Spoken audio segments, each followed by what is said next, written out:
So here we have our dahlia ball, and now we need to break it apart. I'm gonna start doing my hands and gently trying to muscle it apart, kind of just like that. And you can see how it'll kind of fold.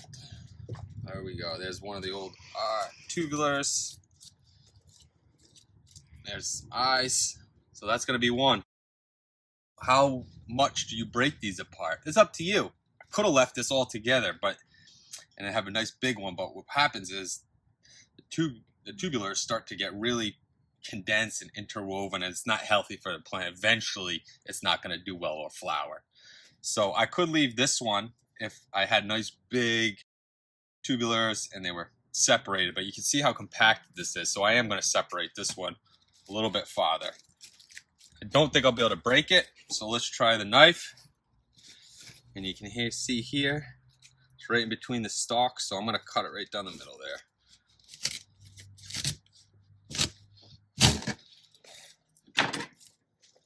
Just like that.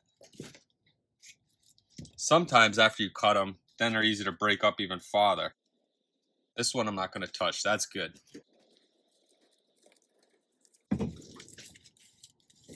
What you saw right there was some of these fell off. It's okay. I don't think that was a good one. It was rotten. That was kind of why it was hanging on by a stem.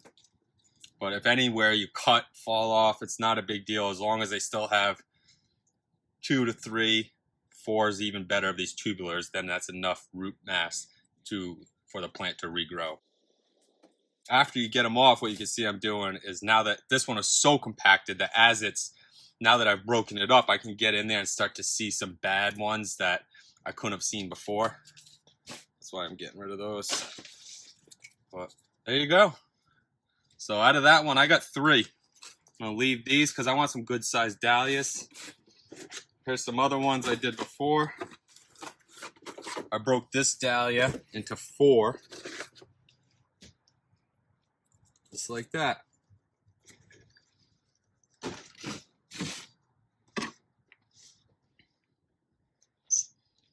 So now what? Now we plant them.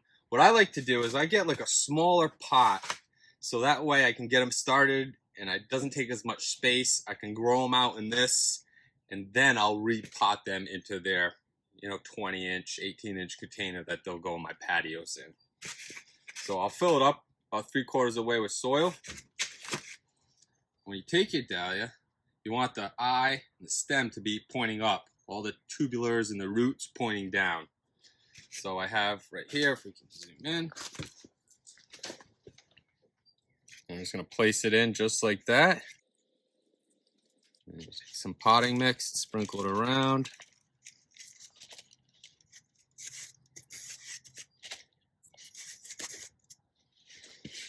Voila! It's that easy. That's why we love dahlias. So you can see here, the old stem is sticking up a little bit. That's okay. This one had a long old stem. You could have chopped it, but what you don't want, I don't want to bury it too deep to cover this, because then the rest of the roots are going to have a farther way to shoot up. You get a big one like this and it sits, that's too high. So what I'll do is I'll remove some soil or try to bury this in there a little bit deeper. Just like that. This is so easy. So now I'm just going to go through, plant the rest of them. Once you have them like this, try to put them in a sunny spot, a window if you have it. A greenhouse is even better, but somewhere where they're going to get some light. And then you want to soak this once. Let it get real wet, and then don't water it again until the soil's dry. Sometimes it's only 1 or 2 times you really have to water it before you'll start to see the green vegetation poke through the surface. But what you don't want is to keep watering this every day. It's too much water. So water once, then only water again until when it's dry. And these things should sprout pretty quickly, within a few weeks, depending on the sun and the warmth, sometimes within a week. So thank you for checking in. Good luck. Have fun planting those dahlias. And these will all be these will all be popping real soon if Mother Nature keeps giving us a lot of sun. So thanks for tuning in. We'll catch you next time.